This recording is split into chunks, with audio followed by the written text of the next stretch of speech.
No verão de 1978, na Argentina, a seleção holandesa de futebol, o Furacão Laranja, encantou torcedores do mundo todo, protagonizando uma jornada inacreditável na Copa do Mundo de 1978. Sem Santo Johan Cruyff no elenco, muitos acreditavam que a era do futebol total chegaria ao fim. Mas não com uma geração de jogadores talentosos e um estilo de jogo ofensivo e vibrante aliado a uma defesa mais tenaz e pragmática, a Holanda chegou à final. Apesar da derrota para a anfitriã Argentina em uma partida polêmica e dramática, a Holanda de 1978 se tornou inesquecível, sendo considerada a maior vice-campeã da história. Mas por trás daqueles momentos gloriosos e lamentáveis no gramado de Buenos Aires, existem pessoas reais com destinos muito diferentes. Mais de 45 anos se passaram e o tempo deixou marcas distintas em suas vidas. Alguns se tornaram lendas do futebol, outros escolheram uma vida reclusa à beira de um lago de pesca. E houve também aqueles que tiveram que interromper sua trajetória devido a tragédias e doenças. Vamos relembrar os altos e baixos dos jogadores que formaram a alma da geração de ouro da Holanda naquele ano.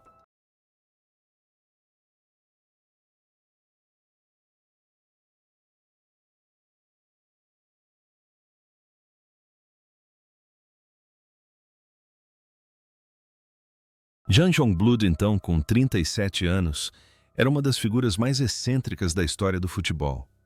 Um goleiro que vestia a camisa número 8 e frequentemente jogava sem luvas, simplesmente porque acreditava que as mãos nuas o ajudavam a sentir a bola com mais precisão. Como o jogador mais velho do torneio Jongbloed, não impressionava com mergulhos espetaculares, como os goleiros tradicionais, mas possuía uma arma invisível, a capacidade de ler o jogo com precisão e jogar avançado como um verdadeiro líbero. Foi essa excentricidade, mas também sua eficácia, que se tornou uma peça importante no sistema do futebol total, onde ele era não apenas um goleiro, mas também um elo tático na defesa. A vida de Jongbloed foi uma tragédia grega. Em 1984, seu filho Erik Jongbloed, também goleiro, foi atingido e morto por um raio em campo durante uma partida diante de espectadores. A dor o atormentou pelo resto da vida. Ele próprio sofreu um ataque cardíaco em campo enquanto trabalhava como auxiliar técnico em 1988, mas felizmente sobreviveu. Era também conhecido por ser um viciado em pesca e chegou a ser dono de uma tabacaria.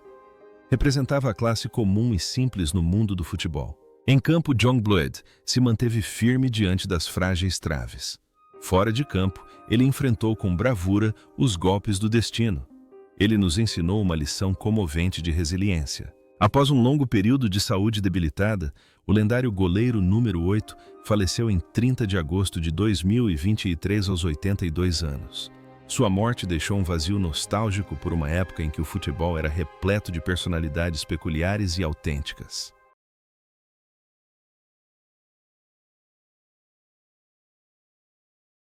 Dick Nanninga, então, com 29 anos, chegou ao maior palco do futebol mundial, vindo de uma origem improvável, operário da construção civil, depois florista, e só mais tarde iniciou uma carreira profissional. Mas foi esse homem oriundo do futebol amador que se tornou um herói na final da Copa do Mundo de 1978. Nanninga saiu do banco de reservas e fez o que nem mesmo lendas como Cruyff e Rensenbrink conseguiram naquela partida: marcar um gol. Sua cabeçada potente aos 82 minutos, como um golpe de martelo na atmosfera fervorosa do Monumental, paralisou o estádio. Com seu porte físico imponente, forte capacidade de pressão na bola e excelente jogo aéreo, Nanninga era o centroavante clássico, simples, bruto, mas poderoso. Após um breve período de glória, a vida de Nanninga mergulhou no abismo da doença. Em 2012, complicações da diabetes o levaram a um coma profundo que durou 5 meses. Ao acordar, deparou-se com a dura realidade. Os médicos tiveram que amputar sua perna esquerda, a mesma que o fizera saltar alto na Copa do Mundo, para salvar sua vida. De gigante nos campos, ele passou a viver o resto da vida em uma cadeira de rodas. Mas ele nunca reclamou, continuou rindo e falando daquele gol como uma espécie de remédio espiritual. Foi uma ironia do destino tirar as pernas de um homem que as usou para escrever história. mas nenhuma doença conseguiu apagar o espírito guerreiro de Naninga. Em 21 de julho de 2015, Dick Naninga faleceu aos 66 anos. Ele partiu levando consigo a lembrança daquele cabeceio certeiro de 10 anos atrás, deixando aos torcedores uma lição sobre o valor de momentos de genialidade únicos na vida.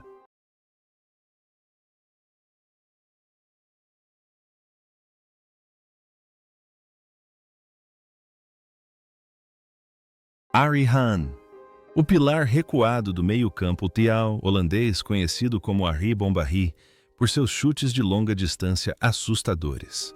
Aos 29 anos, ele tem a aparência de um volante que pode recuar até a zaga, mas possui uma arma que poucos de seus contemporâneos têm: chutes de longa distância, que podem mudar o rumo de uma partida. Na Copa do Mundo de 1978, Haan se tornou o jogador mais decisivo da Holanda. Quando os atacantes eram bloqueados, ele avançava como um canhão vindo de trás. Seus 2 gols memoráveis contra o italiano Dino Zoff e o alemão Sepp Maier foram marcados de 35 a 40 metros de distância, com a trajetória da bola estranha como uma bala de canhão imprevisível. Na posição mais recuada do meio-campo, Haan era tanto uma plataforma de lançamento para ataques, quanto um assassino oculto, do qual qualquer goleiro precisava se precaver. Foi essa arma de longo alcance que o tornou um dos rostos mais marcantes da Holanda naquele torneio. Após se aposentar, Arie Haan tornou-se um treinador com uma personalidade muito forte, até mesmo ditatorial. Ele comandou grandes equipes como Stuttgart e Feyenoord, mas também não hesitou em ir a lugares inusitados como a China, sendo considerado o pai do futebol chinês moderno, Irã e Albânia. É famoso por sua franqueza, não temendo confrontar dirigentes ou estrelas.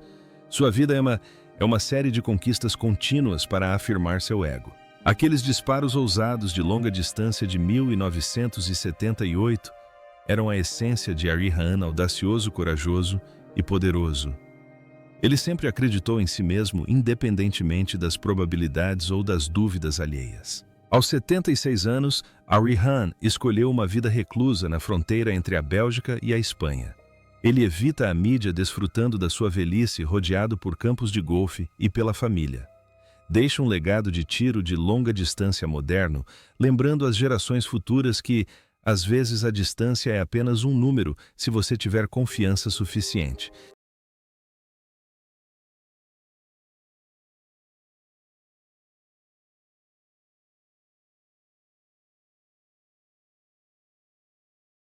Rob Rensenbrink, o habilidoso ponta-esquerda holandês apelidado de Slangenmens, Homens-Cobra. Por sua corrida ágil, equilíbrio excepcional e dribles hipnotizantes, entrou na Copa do Mundo de 1978 aos 30 anos para preencher uma enorme lacuna, substituir Johan Cruyff. Naquele torneio, Rensenbrink brilhou intensamente.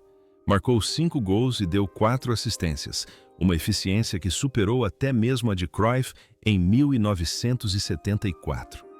Com suas pernas arqueadas características e um incrível controle corporal, Rensenbrink deslizava entre os adversários como um rio suave, porém imparável. Contudo, a história foi cruel. Aos 30 segundos dos acréscimos da final, quando o placar estava 1-1, ele se desvencilhou da marcação, chutou a bola por entre as mãos de Filol, a bola rolou lentamente e bateu na trave. Se tivesse entrado, a Holanda teria conquistado o campeonato, ele teria superado a sombra de Cruyff e tocado na bola de ouro. Mas aquele golpe frio fechou as portas do paraíso, transformando Rensenbrink em um gênio assombrado por um momento a centímetros da glória. Após aquele momento fatídico, Rensenbrink retornou à vida normal de uma forma incrivelmente discreta. Ele era uma superestrela, mas sofria de agorafobia. Não gostava de entrevistas, não gostava dos holofotes. Comprou uma casa à beira do lago em Oostzaan e passou o resto da vida pescando e cuidando do jardim. Quando perguntado sobre o chute que acertou a trave, ele apenas sorriu tristemente. Foi o destino. Se tivesse entrado minha vida, teria virado de cabeça para baixo e eu não gosto de barulho. Ele aceitou ser mencionado com pesar em vez de homenagear seu talento excepcional. Ele já foi considerado por Pelé um dos melhores jogadores do mundo. Rensenbrink era um paradoxo, talento brilhante, mas personalidade reservada.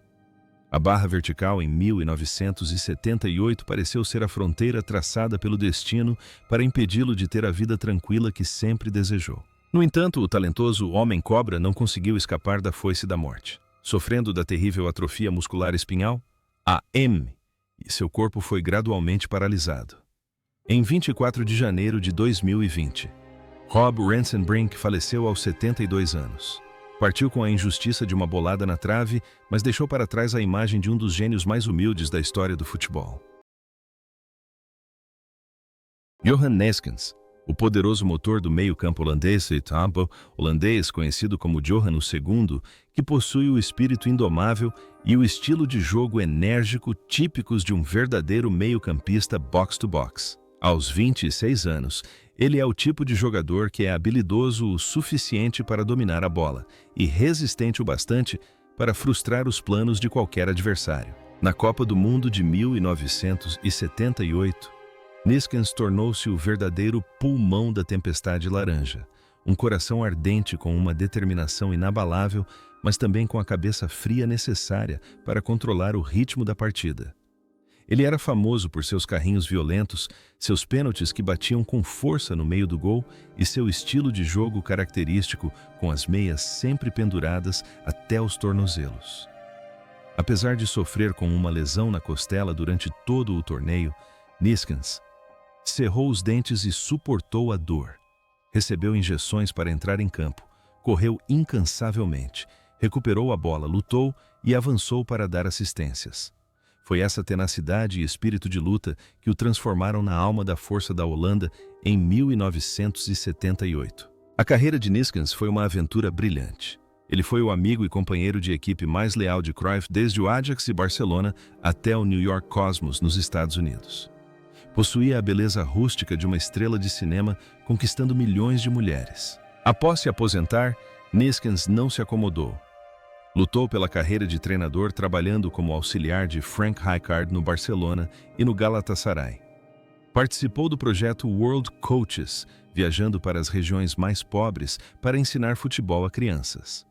Viveu intensamente sempre com um grande sorriso no rosto e nunca recusava uma cerveja com os torcedores. Neeskens encara a vida se entregando de corpo e alma sem se poupar. Ele vive com pressa, vivendo o momento presente, como se cada dia fosse uma final. A má notícia chegou de repente, como um choque elétrico. Enquanto ainda trabalhava arduamente como treinador na Argélia, em 6 de outubro de 2024, Johan Neeskens faleceu repentinamente aos 73 anos. O mundo do futebol ficou chocado. Ninguém acreditava que aquela fonte inesgotável de energia pudesse se extinguir. Ele caiu em plena batalha, dedicando-se ao seu maior amor, o futebol.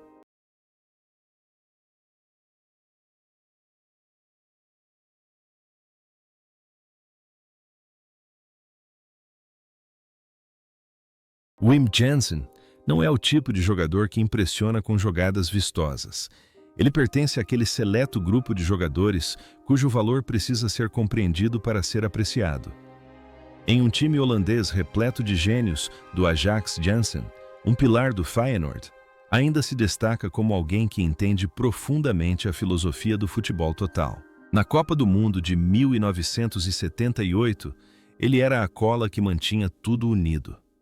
Um jogador com inteligência posicional soberba, sempre no lugar certo na hora certa. Sempre escolhendo a solução mais organizada. Quando Neeskens ou Hahn avançavam para iniciar o ataque, Jansen recuava para equilibrar esta estrutura. Quando seus companheiros estavam sob pressão, ele se tornava uma válvula de escape confiável, mantendo o ritmo e reiniciando o jogo com um toque simples, porém elegante. Jansen raramente comete erros, raramente perde a bola e quase nunca faz nada desnecessário. É por isso que Johan Cruyff certa vez admitiu francamente: Wim Jansen é uma das pouquíssimas pessoas no mundo a quem eu realmente dou ouvidos quando falam sobre futebol. Uma organizadora silenciosa, porém insubstituível. Após se aposentar, Jansen tornou-se um excelente treinador e diretor técnico. Seu auge foi na temporada de 1997 a 1998, quando comandou o Celtic Escócia. Ele ajudou o clube a impedir que o grande rival Rangers conquistasse o 10º campeonato consecutivo. Uma conquista gloriosa. Foi também ele quem descobriu e trouxe Henrik Larsson para o Celtic. Na vida real, Jansen levava uma vida extremamente reservada. Era um amigo próximo de Cruyff com quem frequentemente discutia táticas até o falecimento de São Johan. Eram duas faces da mesma moeda, o brilhante Cruyff, o taciturno Jansen. A sabedoria discreta de Jansen em campo o acompanhou por toda a vida. Ele não precisa dos holofotes para provar seu valor. Ele é quem trabalha nos bastidores, criando sucesso para os outros. Nos últimos anos de vida, seu intelecto extraordinário foi afetado pela demência. É de partir o coração ver que o dono de uma memória tática tão vasta tenha gradualmente esquecido tudo. Em 25 de janeiro de 2022, Wim Jansen faleceu aos 75 anos. Sua morte marcou o fim de um verdadeiro dicionário vivo do futebol holandês.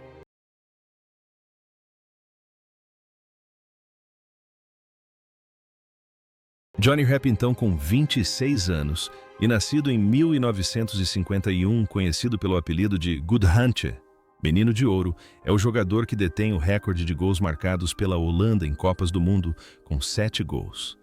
Na Argentina, em 1978, ele contribuiu com 3 gols, sendo o mais notável um chute de longa distância como uma flecha de luz contra a Escócia. Com sua aparência elegante, cabelos loiros esvoaçantes e sorriso encantador, Rep faz com que as pessoas o confundam facilmente com um craque do futebol. No entanto, por trás daquele rosto angelical, escondia-se o instinto de um verdadeiro assassino. Um estilo de jogo improvisado, velocidade como o vento e a capacidade de aparecer no momento certo para punir qualquer erro do adversário. Rep era um símbolo da geração de jogadores estrelas dos anos 70, talento aliado a problemas pessoais. Mudou-se para a França para jogar no Bastia e no Saint-Étienne, levando uma vida luxuosa. Teve vários casamentos fracassados e admitiu o uso de estimulantes anfetaminas. Algo comum no futebol da época, mas chocante para as gerações posteriores. No entanto, Rep sempre vive com otimismo. Ele escreve livros, participa de reality shows. Não esconde seus momentos difíceis, mas os encara com humor. Johnny Rep personificava a descontração e o charme do futebol americano. Ele jogava futebol como passatempo e vivia a vida como um caso de amor. Hoje, aos 73 anos, Johnny Rep ainda mantém o jeito de um cara legal. Ele mora em um apartamento confortável, encontra fãs regularmente e conta histórias engraçadas de seus tempos áureos. Ele é a prova de que, apesar dos erros, contanto que você seja fiel a si mesmo, ainda será amado. Ruud Krol, o líder do eixo defensivo. Holandês, apelidado de Snuff, por sua excepcional capacidade de ler situações e farejar oportunidades. Aos 29 anos, ele entrou na Copa do Mundo de 1978, não mais como o lateral esquerdo versátil de 4 anos antes, mas como o coração de um novo sistema defensivo, um poderoso líbero. Quando Johan Cruyff se recusou a ir para a Argentina, Krol foi forçado a renascer. Deixou a ponta esquerda para se mover para o centro, assumiu a braçadeira de capitão e tornou-se um maestro recuado, um líbero que protegia o gol e organizava o jogo.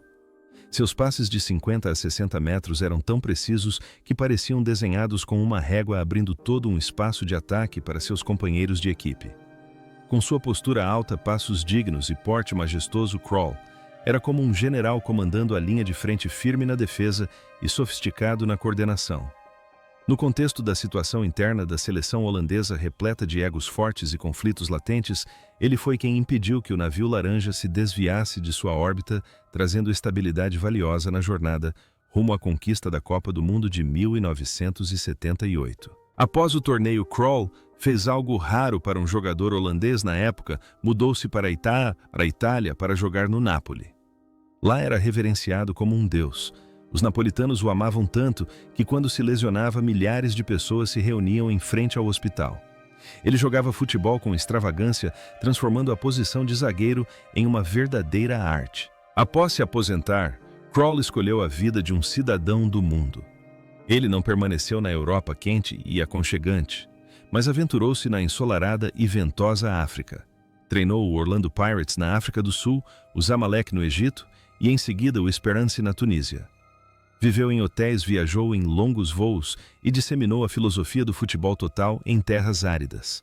A vida de Krul foi uma jornada incansável, na qual encontrou alegria em viajar e na diversidade cultural. Em campo, Krul cobria todo o gramado. Fora dele, ele conquistava o mundo. Sua generosidade em campo refletia seu espírito livre e desimpedido. Hoje, aos 75 anos, Ruud Krul optou por parar. Ele leva uma vida tranquila, aparecendo ocasionalmente em canais de TV italianos e holandeses para analisar táticas. Ele é o adorado padrinho do futebol holandês, um monumento vivo à eterna elegância. Willy van de Kerkhoff, então com 26 anos, e apelidado de De Stofzuiger, aspirador de pó, era o trabalhador silencioso, porém insubstituível da seleção holandesa. Ele jogou todas as 7 partidas na Argentina, como se cada pulmão em campo se chamasse Willy. Se Johan Neeskens era o coração da equipe, ele era o pulmão incansável. O apelido aspirador de pó diz tudo. Willy varria, recuperava a bola e afastava todos os perigos bem em frente à defesa, criando espaço para os artistas da linha de frente serem criativos.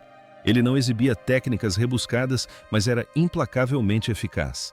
Foi a tenacidade, a firmeza e a ética de trabalho incansável de Willy que mantiveram a máquina funcionando apesar da ausência de Cruyff, cuja ausência a Holanda sempre tentou compensar a todo custo. Juntamente com seu irmão gêmeo René, Willy é um símbolo eterno do PSV Eindhoven. Um detalhe interessante é que quando o rei do futebol Pelé selecionou a lista FIFA sem os 100 maiores jogadores vivos, Willy van de Kerkhoff foi incluído um reconhecimento merecido por suas contribuições silenciosas. A vida de Willy é bastante tranquila e gratificante. Ele sempre está ao lado do irmão mais novo em todas as atividades, desde os negócios até o trabalho como embaixador de marcas. É um homem de família, prestigiado e absolutamente respeitado no mundo do futebol holandês. Em campo, Willy corrige as faltas dos seus companheiros de equipe. Fora de campo, ele é um guardião dos valores tradicionais, responsável e firme como uma rocha. Hoje, aos 73 anos, Willy continua saudável e lúcido. Frequentemente aparece nas arquibancadas do estádio Philips para torcer pelo PSV. Ele é a prova de que não é preciso ser artilheiro, basta dar o seu melhor no trabalho para se tornar uma lenda.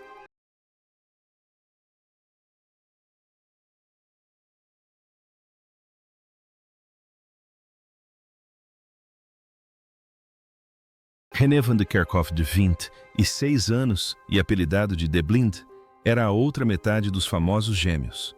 Mas seu estilo era completamente diferente, feroz, direto e veloz, como um furacão descendo pela lateral direita.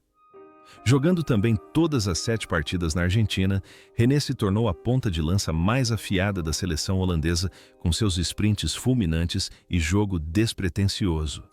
Antes da final de 1978, ele quase foi suspenso, porque seu braço estava engessado de uma forma considerada muito rígida e potencialmente perigosa, mas acabou sendo autorizado a jogar com uma bandagem mais macia.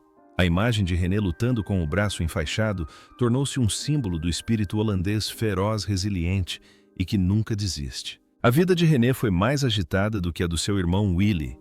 Ele também foi uma lenda do PSV, mas viveu uma experiência terrível em 1973. Quase foi sequestrado em frente à sua casa, mas por sorte conseguiu escapar. Esse evento teve um grande impacto em seu psicológico por um tempo. Após se aposentar, René entrou para o mundo dos negócios e obteve bastante sucesso. Ele e seu irmão Willy formavam uma dupla inseparável em programas de comentários de futebol, arrancando risadas com seu humor e franqueza. O estilo de jogo rápido e incisivo de René reflete um homem sempre extrovertido e otimista. Não importa o que aconteça, ele continua correndo assim como fazia quando driblava pela linha lateral. René tem agora 73 anos e continua a viver feliz e com saúde. O casal Willy René ainda é um tesouro nacional do futebol holandês, representando fraternidade e lealdade. Ernie Brandts, um zagueiro de 22 anos com coração ardente e espírito indomável, escreveu um dos capítulos mais dramáticos da história da Copa do Mundo, transformando-se de vilão em herói em apenas 90 minutos. No segundo jogo da fase de grupos contra a onde a Itália, aos 18 minutos, sua tentativa de afastar a bola acidentalmente resultou em um gol contra, colocando a Holanda em perigo e fazendo o mundo desabar diante dos olhos do jovem jogador. Mas Brandt se recusou a desistir. Aos 50 minutos, ele desferiu um chute potente de longa distância, empatando para a Holanda e iniciando a reação antes de Harry Hans selar a vitória. Das profundezas do desespero ao ápice da glória, Brandt mostrou a fibra de um verdadeiro guerreiro, alguém que não se deixa definir pelos erros. Após a glória e os altos e baixos, Brandt teve uma carreira estável no PSV. Quando se aposentou, dedicou-se ao treinamento trabalhando como auxiliar técnico no PSV por muitos anos e comandando pequenas equipes na Holanda, Irã, Tanzânia e Ruanda. Ele não fazia alarde da imprensa, preferindo trabalhar discretamente e pacientemente, construindo as bases para as equipes em que atuava. A história de Brandt na Copa do Mundo de 1978 foi a maior lição de sua vida. Os erros não são o fim. O que importa é como você os corrige. Ele levou essa filosofia para sua carreira de treinador, sempre paciente com os erros dos jogadores jovens. Atualmente, Ernie Brandt, de 68 anos, ainda está envolvido com o futebol como técnico e consultor.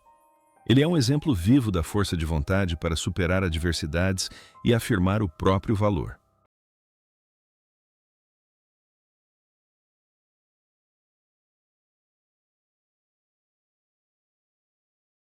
Piet Schrijvers, aos 31 anos, entrou na Copa do Mundo de 1978 como um urso gigante protegendo o gol holandês, com um corpo de quase 100 quilos, mas com reflexos incrivelmente rápidos. Ele era o goleiro titular da Laranja Mecânica nas primeiras fases do torneio não Homebloods, e foi sua excelente forma que contribuiu para levar a Holanda longe na fase final. No entanto, o destino cruel escolheu Schrijvers no momento em que ninguém queria. Na partida contra a Itália, após uma forte colisão com o companheiro de equipe Ernie Brandt, situação que resultou em um gol contra ele, sofreu uma lesão grave e teve que deixar o campo de maca. Essa lesão o privou da chance de ser titular na histórica final, entregando a posição ao veterano John Blood. Do banco de reservas, Schrijvers só pôde assistir seus companheiros lutarem e depois desabarem carregando a dor silenciosamente no limiar do céu. Schrijvers é uma lenda do Ajax com 5 campeonatos nacionais. Após o futebol, aposentou-se e dedicou-se ao ramo de materiais de construção. Mas, nos últimos anos de sua vida, o bravo urso teve que enfrentar um adversário invisível, porém cruel, a doença de Alzheimer. A doença corroeu gradualmente sua memória, apagando as lembranças de suas defesas milagrosas. Um goleiro passa a vida inteira protegendo o gol, mas no fim não consegue proteger a própria memória. A firmeza do corpo contrasta completamente com a fragilidade da mente à medida que envelhecemos. Em 7 de setembro de 2022, Piet Schrijvers faleceu aos 75 anos.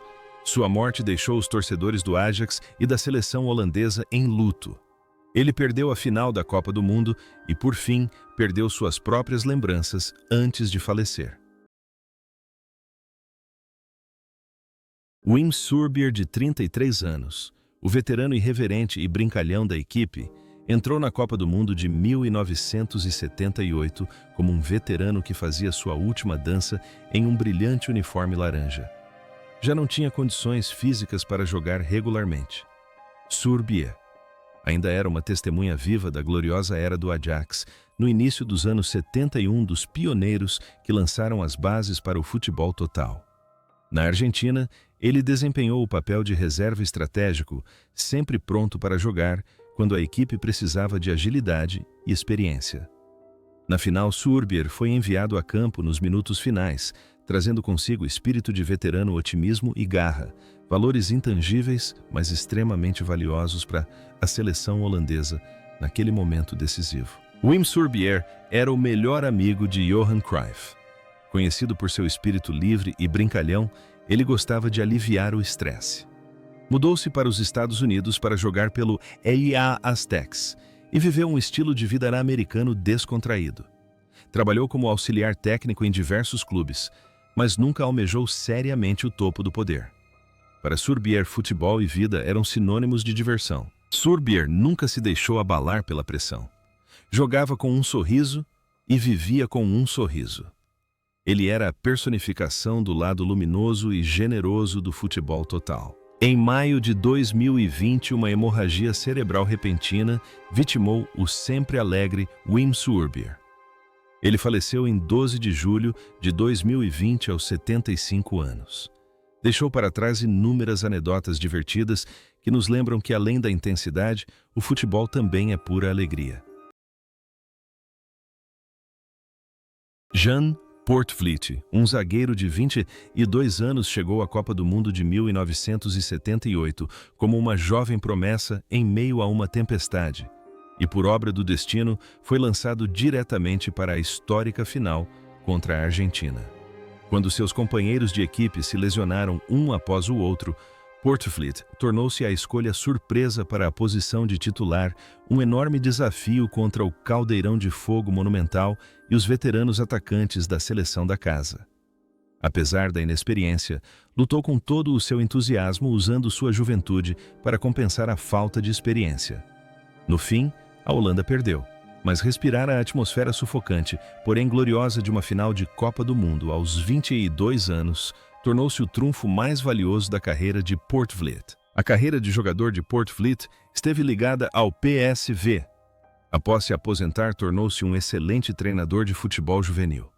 Levou o Southampton à Premier League com uma filosofia ofensiva e confiança em jovens jogadores como ele próprio no passado. É uma pessoa emotiva, sempre próxima e inspiradora de seus pupilos. Tendo tido a oportunidade ainda jovem, Poortvliet dedicou sua vida a proporcionar oportunidades a outros jovens. Ele foi uma ponte entre gerações e um professor dedicado. Mas a vida foi curta para aquele homem gentil. O terrível câncer o levou em 31 de março de 2016, quando ele tinha apenas 60 anos. Jan Poortvliet foi o primeiro jogador da escalação inicial da final de 1978 a falecer, deixando para trás a tristeza de um sorriso sereno que se apagou cedo demais.